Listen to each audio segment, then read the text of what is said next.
रहीम सुबहान रब्बिका रब्बिल इज़्ज़ति अम्मा यासिफून वस्सलामुन अलल मुरसलीन वल्हम्दुलिल्लाहि रब्बिल आलमीन। Dear student, today we shall learn passive voice. What is passive voice and how many voices in English? First of all, voice is that form of word which shows whether the subject does something or has something done to it, to subject. In English language, there are two voices. In English language, there are two voices. And what is voices? We shall read kinds of verb.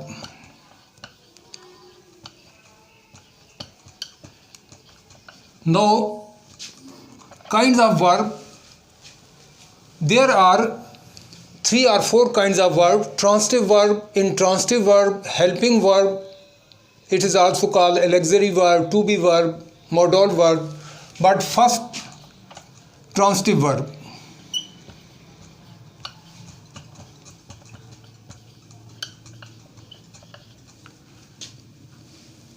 Second, intransitive verb.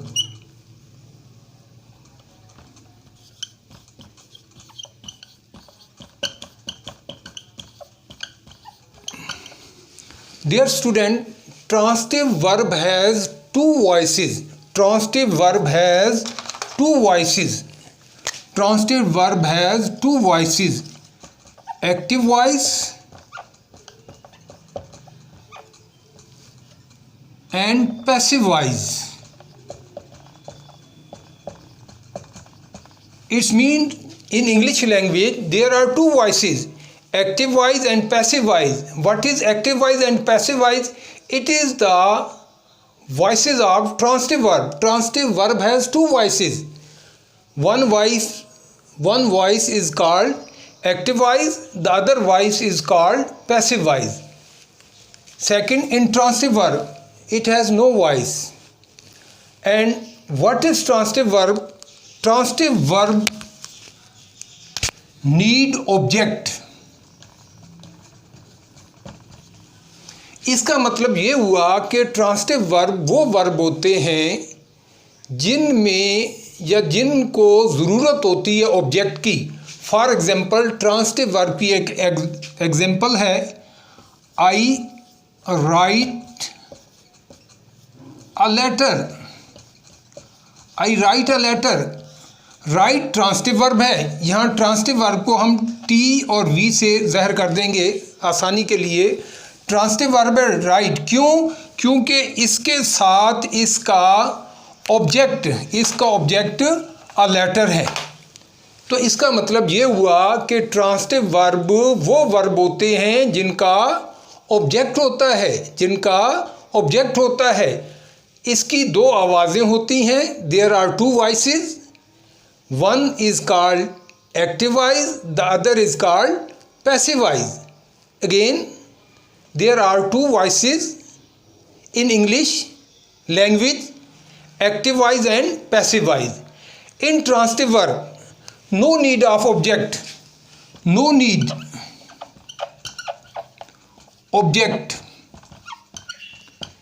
इसमें object की ज़रूरत नहीं होती. English में बाज़ verb ऐसे होते हैं जो ट्रांसिटिव भी होते हैं और इंट्रांसिटिव भी होते हैं. मसलन राइट को ही लें कि राइट ट्रांसिटिव वर्ब भी है और इंट्रांसिटिव वर्ब भी है.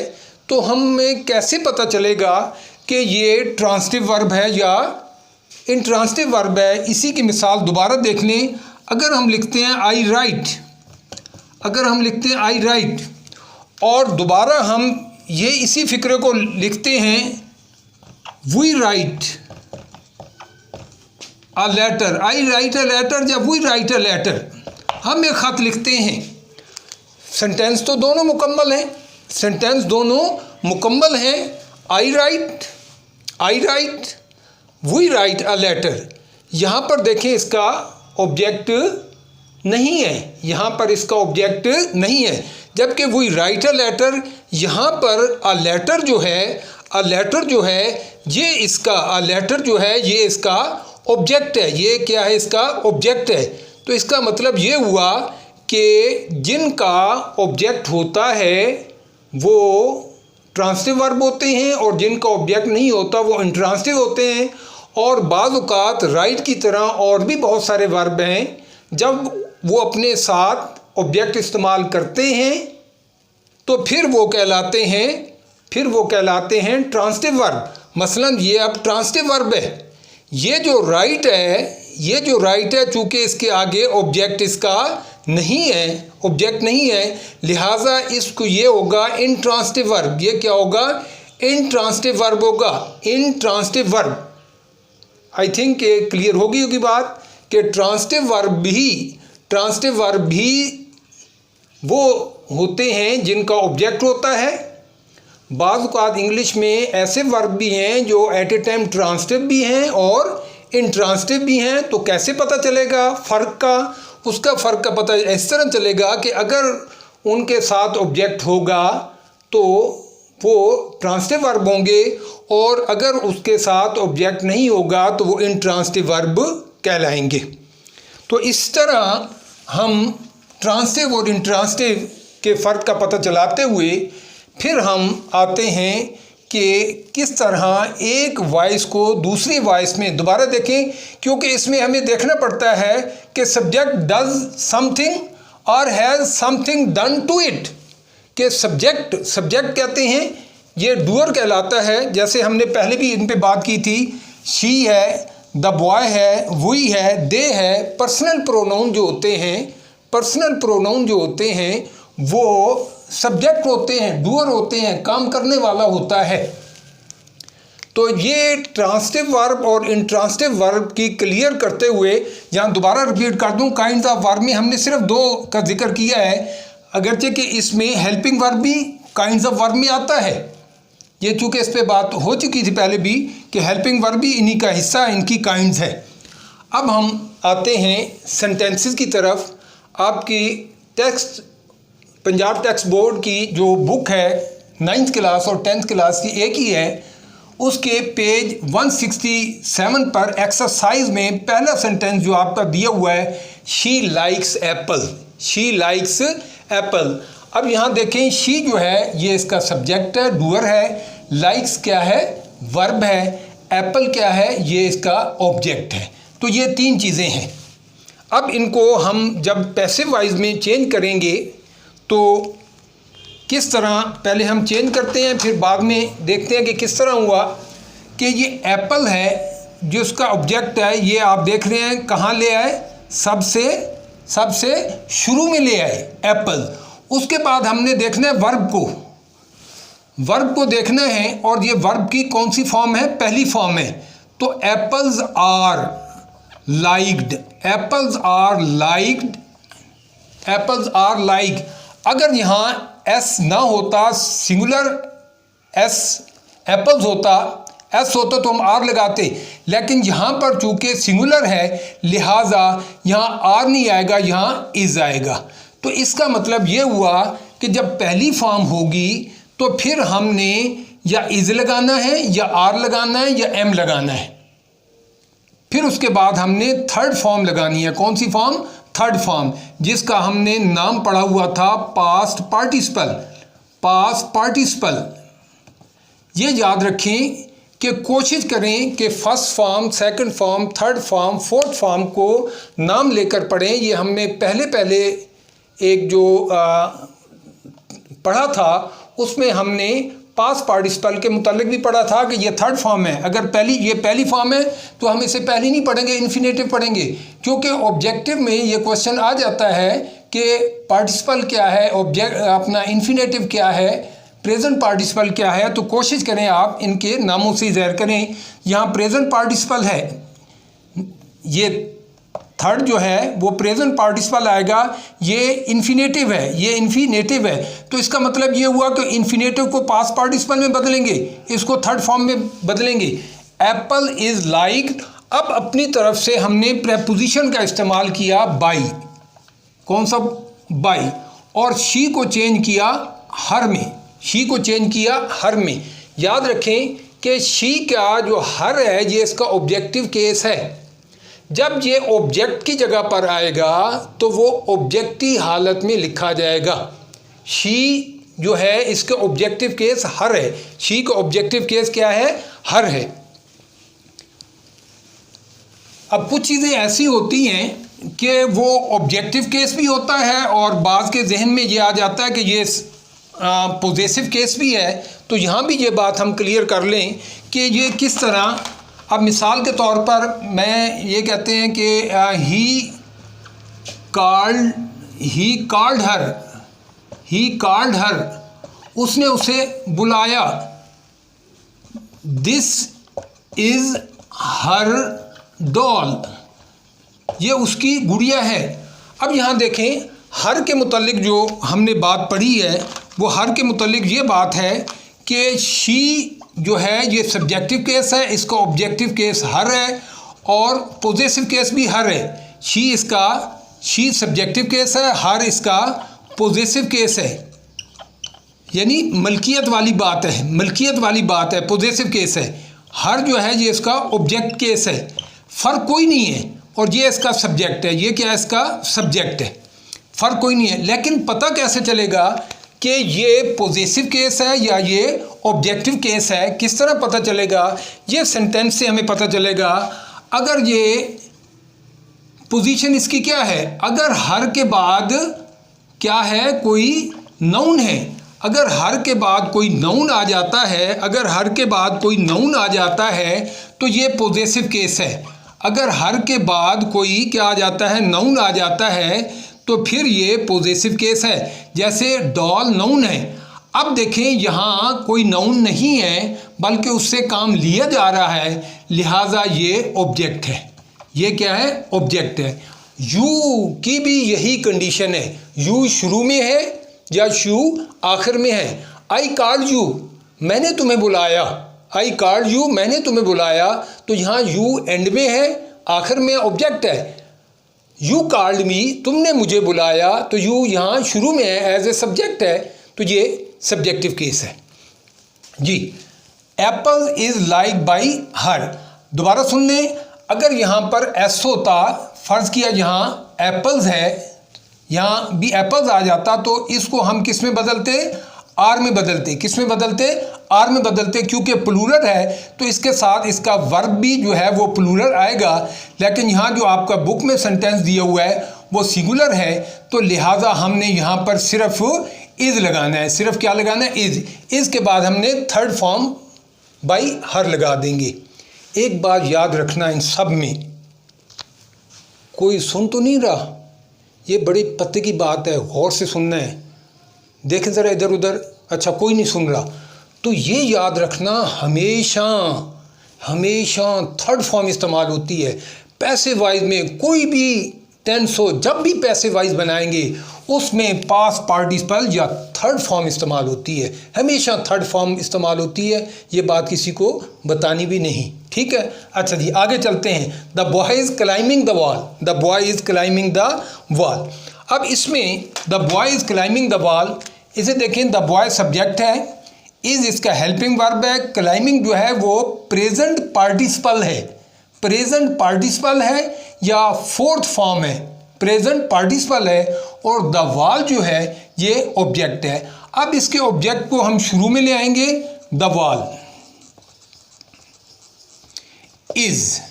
अब देखें, एक बात मैंने बताई है कि किसी को बताना नहीं, ये बताइए किसी को नहीं बताना कि इसमें हमेशा थर्ड फॉर्म इस्तेमाल करनी है हमने। इसमें कौन सी फॉर्म इस्तेमाल करनी है, पास्ट पार्टिसिपल। अब ये प्रेजेंट पार्टिसिपल है, फोर्थ फॉर्म है। अब इसको जब हमने थर्ड फॉर्म में चेंज करना है तो लाजमी बात है हमने क्लाइंब थर्ड फॉर्म इसको चेंज कर लिया। लेकिन आप देख रहे हैं ये इसका आईएनजी बाकी बचा हुआ है, ये आईएनजी इसका बाकी बचा हुआ है, तो बी अपनी तरफ से लिखकर आईएनजी का इजाफा करेंगे तो ये बीइंग बन जाएगा। क्या बन जाएगा, बीइंग। इसे दोबारा वाज़ेह तौर पर लिख देते हैं कि ये बीइंग बन जाएगा। अब देखें, क्योंकि उसको हमने थर्ड फॉर्म बनानी है, क्योंकि रूल्स है हमारे पास। देखें ना, आप जब भी मैथ में क्वेश्चन हल करते हैं कि कंप्लीमेंट मालूम करते हैं, तो यूनिवर्सल सेट के बगैर कंप्लीमेंट मालूम नहीं होता। यूनिवर्सल सेट लाजमी होगा, जैसे चाय की पत्ती के बगैर चाय तैयार नहीं होती। इसी तरह थर्ड फॉर्म या पास्ट पार्टिसिपल के बगैर पैसिवाइज नहीं बनता। लिहाजा इसका क्लाइम जो है इसको हमने थर्ड फॉर्म में चेंज कर दिया। क्लाइम थर्ड फॉर्म हो गई। और ये जो आईएनजी है, ये बी लिखकर आईएनजी इसके साथ लगा देंगे, बीइंग। ये क्या बन जाएगा? बीइंग। अभी बीइंग पे भी बात करते हैं कि बीइंग क्या है, पहले इसे मुकम्मल कर लें। The wall is being climb by the boy, the wall is being climb by the boy. अब इसका जो पैसिवाइज हमारे पास बना, दोबारा देख लें। द वॉल पहले ले आएंगे जो कि उसका ऑब्जेक्ट है। इज जो भी हेल्पिंग वर्ब है वो उसी तरह रह जाएगा। बीइंग क्यों लिखा? क्योंकि इसको हमने थर्ड फॉर्म बनाना है।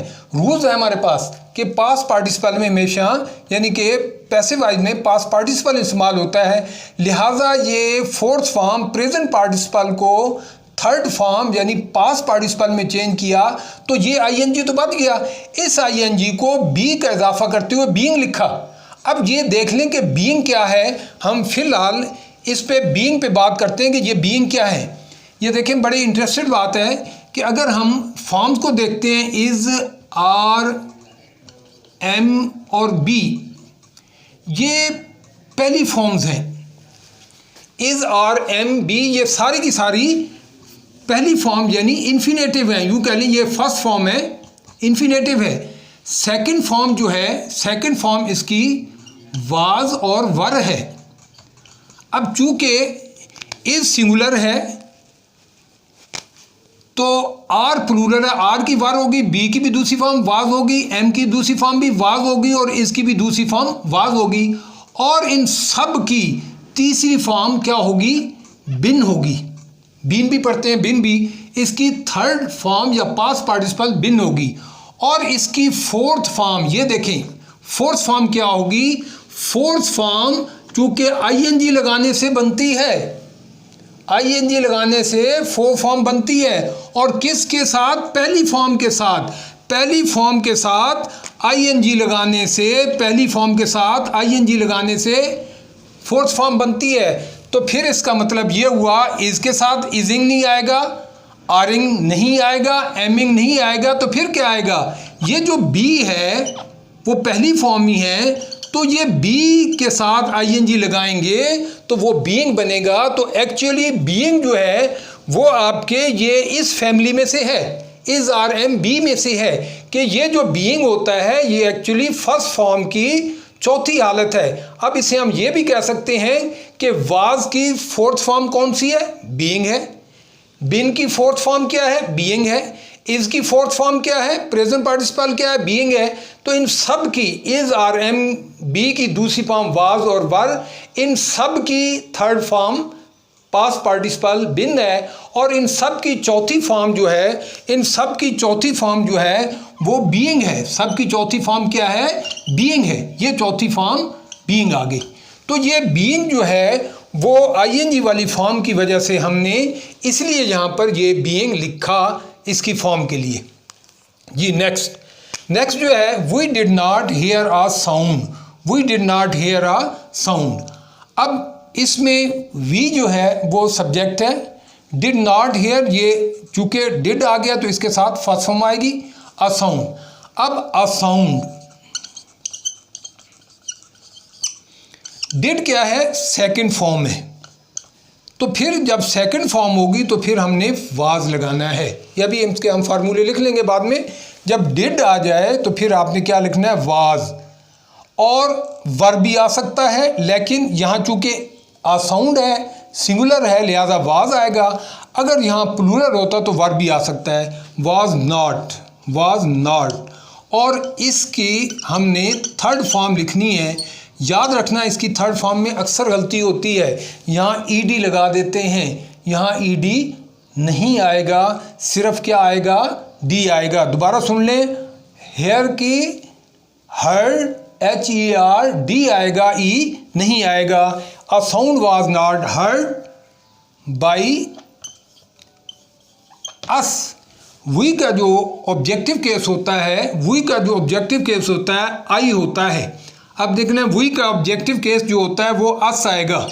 वी का ऑब्जेक्टिव केस क्या आएगा? अस आएगा। इसी तरह शी का ऑब्जेक्टिव केस क्या आएगा? वो हमारे पास हर आएगा। ये पहले भी बात की है। अ sound was not heard by us.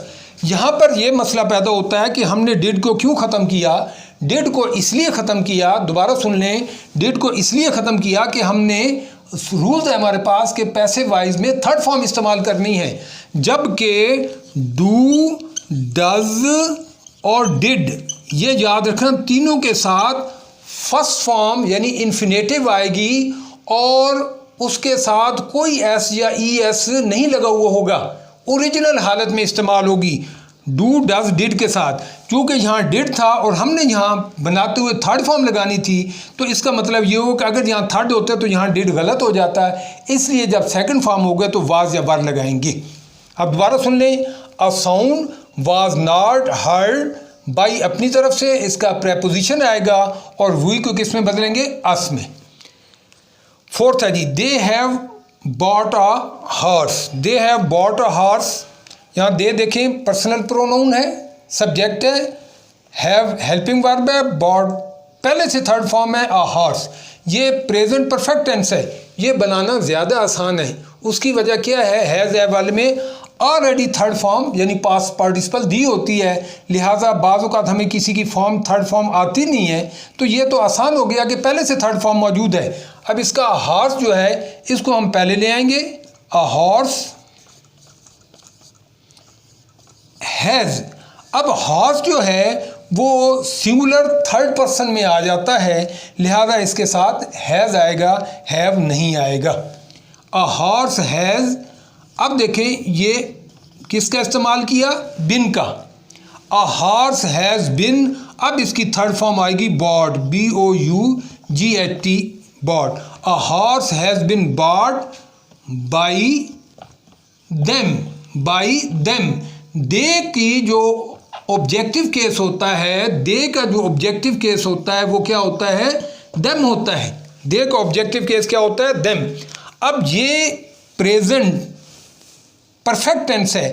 Present perfect tense में हमने जो नई चीज़ लगाई वो बिन लगाया और ये बिन थर्ड फॉर्म के लिए आ रहा है। बिन किसके लिए आ रहा है? थर्ड। याद रखना 9th क्लास तक आप एक बात जहन में रखें, 9th क्लास तक दोबारा सुन लें, मैट्रिक लेवल तक आप ये बात जहन में रखें कि थर्ड फॉर्म जो पास्ट पार्टिसिपल कहलाती है, इसके दो काम हैं। एक काम तो ये है कि जितने परफेक्ट के टेंसेस होते हैं, जितने परफेक्ट के टेंसेस होते हैं उसमें थर्ड फॉर्म इस्तेमाल होती है, और दूसरा इस्तेमाल पैसिव वाइज में। जब भी हम पैसिव वाइज बनाएंगे, जब भी हम पैसिव वाइज बनाएंगे उसमें हमने पास्ट पार्टिसिपल यानी थर्ड फॉर्म इस्तेमाल करनी है। बस यूँ समझें कि इब्तदाई तौर पर, बड़ी क्लास में नहीं, इब्तदाई तौर पर आप दो चीज़ें समझें कि तीसरी फॉर्म के दो काम होते हैं, एक परफेक्ट सेंटेंसेस में, और जितने भी पैसिव वाइज बनेंगे वो सब में थर्ड फॉर्म का इस्तेमाल होता है। नेक्स्ट 5 जो है, the board has given me a gold medal, ये भी बहुत अहम है। अब देखें इसमें दो चीज़ें इस्तेमाल हो रही हैं, मी और अ गोल्ड मेडल। तो इसका मतलब ये हुआ कि इस फिक्रे में दो ऑब्जेक्ट इस्तेमाल हुए हैं, दो ऑब्जेक्ट हैं। ये ओ से मुराद मैं ऑब्जेक्ट ले रहा हूँ। एक दो काइंड्स होती है ऑब्जेक्ट की, एक इनडायरेक्ट ऑब्जेक्ट होता है, एक डायरेक्ट ऑब्जेक्ट होता है। दो ऑब्जेक्ट होते हैं, दोबारा सुन लें, पहले हम सारी ऑब्जेक्ट पढ़ रहे हैं। लाजिम बात है ऑब्जेक्ट के बगैर तो पैसिव वाइज नहीं बनता। तो ऑब्जेक्ट कितनी किस्म के होते हैं? There are 2 kinds of object. एक कहलाता है इनडायरेक्ट ऑब्जेक्ट और एक कहलाता है डायरेक्ट ऑब्जेक्ट।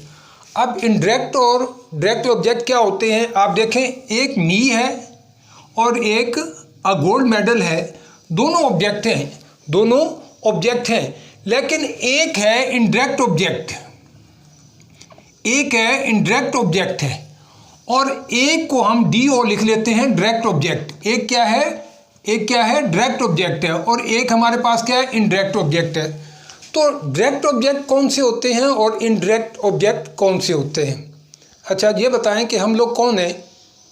जानदार हैं। बिल्कुल ठीक कहा आपने, हम जानदार हैं। तो एक कहावत ये भी है कि man is a social animal, man is a social animal. तो याद रखना, जो लिविंग थिंग्स होते हैं, जो लिविंग थिंग्स हैं, वो इनडायरेक्ट ऑब्जेक्ट है। मी हो गया, हिम हो गया, जो लिविंग थिंग हैं वो इनडायरेक्ट ऑब्जेक्ट है। और लाजमी बात है, जो लिविंग नहीं होते वो क्या होते हैं? डायरेक्ट ऑब्जेक्ट होते हैं। दोबारा सुन लें, जो लिविंग है, जो लिविंग ऑब्जेक्ट होते हैं, ये देख लें, यहाँ हम लिख रहे हैं जो लिविंग ऑब्जेक्ट होती हैं, लिविंग ऑब्जेक्ट जो होते हैं, वो थिंग्स जो होती हैं वो इनडायरेक्ट ऑब्जेक्ट होता है। और जो लिविंग नहीं होते वो, जैसे गोल्ड मेडल जो है ये लिविंग नहीं है। मी, हिम, हर, ये लिविंग है, लिहाजा ये इनडायरेक्ट ऑब्जेक्ट है। क्लियर? अब इसका पैसिव वॉइस बनाएंगे तो लाजमी बात है, ऑब्जेक्ट को हमने पहले लाना होता है। तो कौन से ऑब्जेक्ट को लाएंगे? याद रखें, दोनों में से जो मर्जी ऑब्जेक्ट ले आएं, कोई गलत नहीं है, दोनों सही हैं। जब दोनों चीज़ें सही हो जाती हैं तो लाजमी बात है, वहाँ कुछ ना कुछ तरजीह तो आ जाती है कि कौन सी चीज़ ज़्यादा बेहतर है और कौन सी चीज़ ठीक है। आप इसे यूँ कह सकते हैं कि एक ठीक है, एक बेहतर है, लेकिन इसे हम गलत नहीं कह सकते। तो याद रखें कि बेहतर इसमें यह है कि हम जानदार को पहले लाएं, हम जानदार को पहले ले आएं, ये बेहतर है, लेकिन गलत नहीं है अगर हम गोल्ड मेडल को भी पहले ले आएं। तो इनडायरेक्ट ऑब्जेक्ट यानी कि जानदार ऑब्जेक्ट को, लिविंग ऑब्जेक्ट को जब पहले ले आएंगे, मी जब इधर आएगा, सब्जेक्ट की जगह पर आएगा, तो सब्जेक्टिव केस में लिखा जाएगा आई।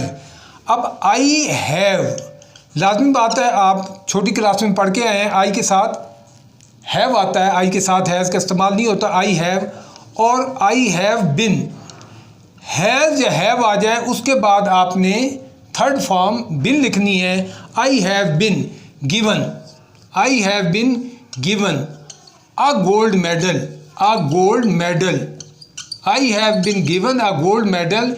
यानी तीसरी फॉर्म के बाद आपने दूसरा ऑब्जेक्ट यानी डायरेक्ट ऑब्जेक्ट लगा देना है। I have been given a gold medal by the board, bye the board. अगर आप दोबारा सुन लें, अगर आप इसे इस तरह बनाएं कि अ गोल्ड मेडल, फिर चूंकि हैव नहीं आएगा, हैज़ आ जाएगा। A gold medal has been given to me by the board, ये भी फिक्रा गलत नहीं है, दोनों सही हैं। लेकिन ज़्यादा बेहतर ये होता है कि हम इनडायरेक्ट ऑब्जेक्ट को, जो कि कौन सा होता है? जानदार। कौन सा होता है? जानदार। जैसे हम हैं, तो इसे याद रखना है, क्योंकि वो जानदार और गैर जानदार वो हम थोड़ी देर तो याद रहता है, बाद में हमें भूल जाता है। तो इसे याद रखने के लिए आप इसका आई को जहन में रखें। किसको?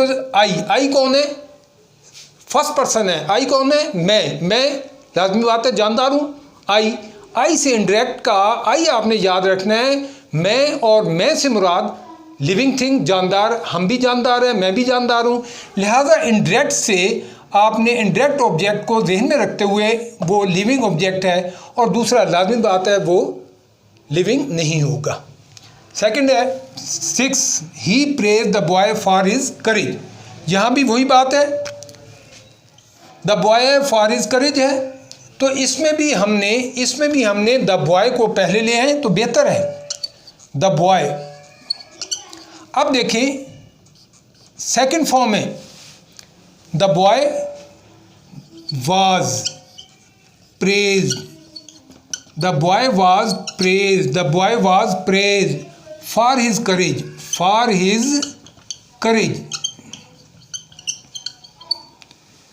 The boy was praised for his courage bye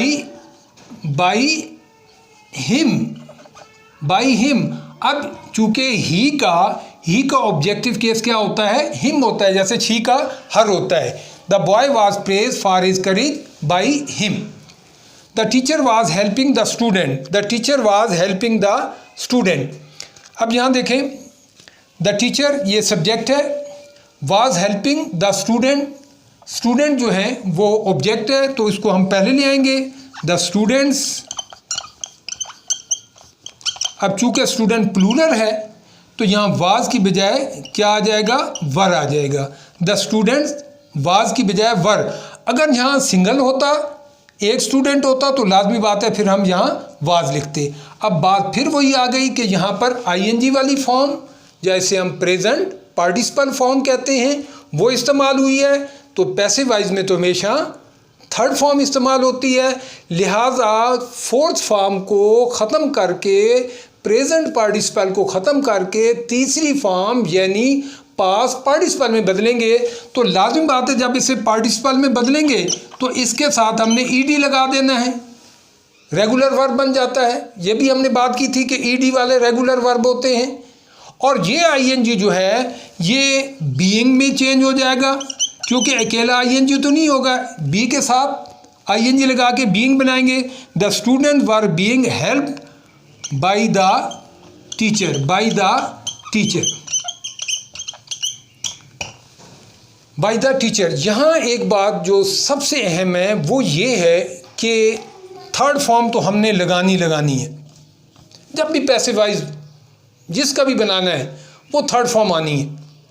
तो असल चीज़ ये है कि थर्ड फॉर्म से पहले उसके हेल्पिंग वर्ब कौन से आएंगे, थर्ड फॉर्म से पहले हेल्पिंग वर्ब कौन से आएंगे, वो उसके लिए जितने भी हमने ये थर्ड फॉर्म है, ये भी हमारे पास थर्ड फॉर्म है।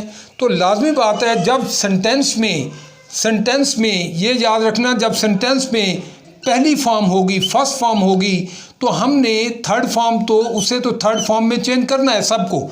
अगर पहली फॉर्म है तो यहाँ पर हमने इज़ या आर या एम फिक्रे के सब्जेक्ट के मुताबिक हमने लगाना है।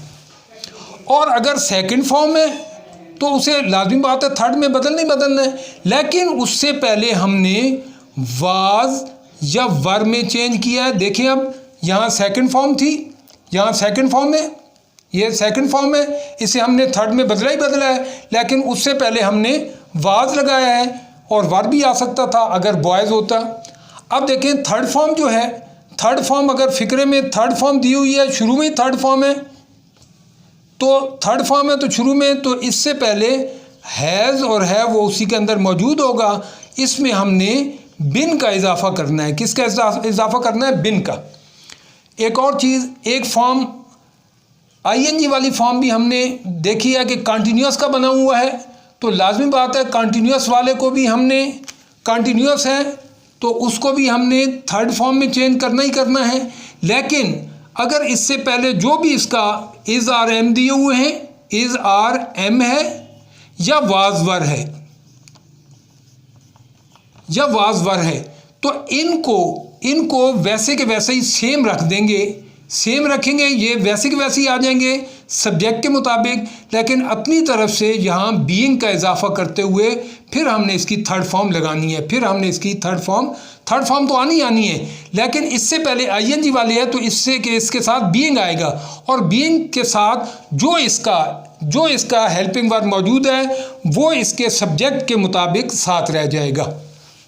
तो आज जितने भी पढ़े हैं उसका कंक्लूजन ये निकला कि हमने जब भी पैसिव वॉइस बनाना है उसमें हमने थर्ड फॉर्म लगानी है।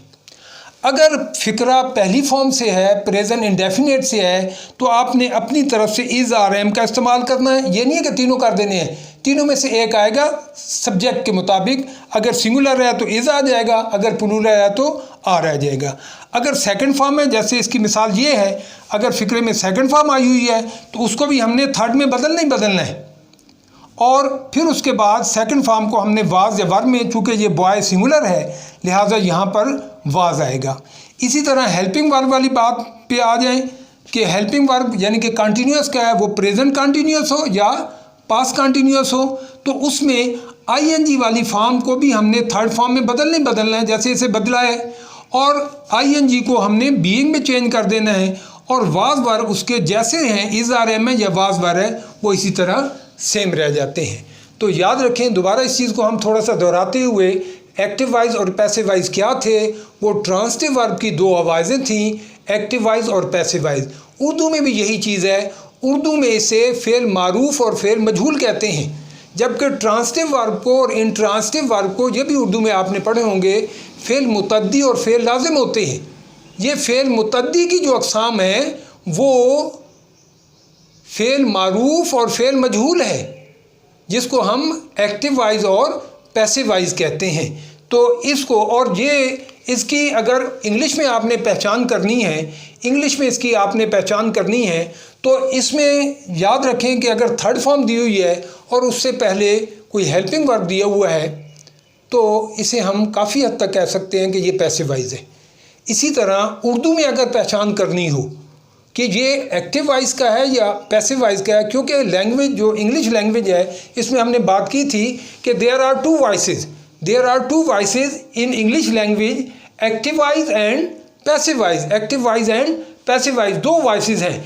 और उर्दू में अगर पहचान करनी है तो उर्दू में इसकी पहचान इस तरह हो सकती है। एक छोटा सा सेंटेंस है, मसलन चाय पी जाती है, चाय पी जाती है। अब ये फिक्रा, और यहाँ लिखें वो चाय पीते हैं, वो चाय पीते हैं। अब देखिए फ़र्क, चाय पी जाती है, यहाँ देखें काम करने वाला इसमें नहीं है। चाय पी जाती है, काम करने वाला इसमें नहीं है। वो चाय पीते हैं, इसमें काम करने वाला यानी वो मौजूद है। लिहाजा ये एक्टिव वॉइस है, इसमें काम करने वाला मौजूद नहीं है। कौन नहीं है? सब्जेक्ट नहीं है। काम करने वाला यानी जिसे हम सब्जेक्ट कहते हैं या इसे हम क्या कहेंगे? डूअर कहेंगे। इसमें डूअर नहीं है। जिसमें काम करने वाला ना हो वो पैसिव वॉइस है। जब ये पैसिव वॉइस है तो लाजमी बात है थर्ड फॉर्म लगाएंगे। चाय पी जाती है, टी इज़ टेकन। अब देखें टेकन थर्ड फॉर्म आई है, उससे पहले प्रेजेंट है तो इज़ टेकन, अगर पास्ट होगा तो वाज टेकन, अगर परफेक्ट होगा तो हैज़ बीन टेकन, अगर कंटिन्यूस होगा तो is being taken. I think ये बात भी क्लियर होगी कि हॉकी खेली जाती है, ख़त लिखा जाता है। अब ख़त लिखा जाता है ये पैसिव वॉइस है। क्यों? क्योंकि इसमें ख़त लिखने वाला का जिक्र नहीं है। अगर ये होता वो ख़त लिखता है तो फिर ये पैसिव वॉइस ना होता, ये एक्टिव है। और ख़त लिखा जाता है, इसमें चूँकि डूअर नहीं है, काम करने वाला नहीं है, लिहाजा इसमें ये एक्टिव वॉइस और ये पैसिव वॉइस उर्दू में भी हमें पता चल जाता है कि अगर काम करने वाला ना हो तो फिर वो लाजमी बात है पैसिव वॉइस है, और अगर काम करने वाला सब्जेक्ट दिया हुआ होता है तो फिर ये एक्टिव वॉइस है। Thank you very much.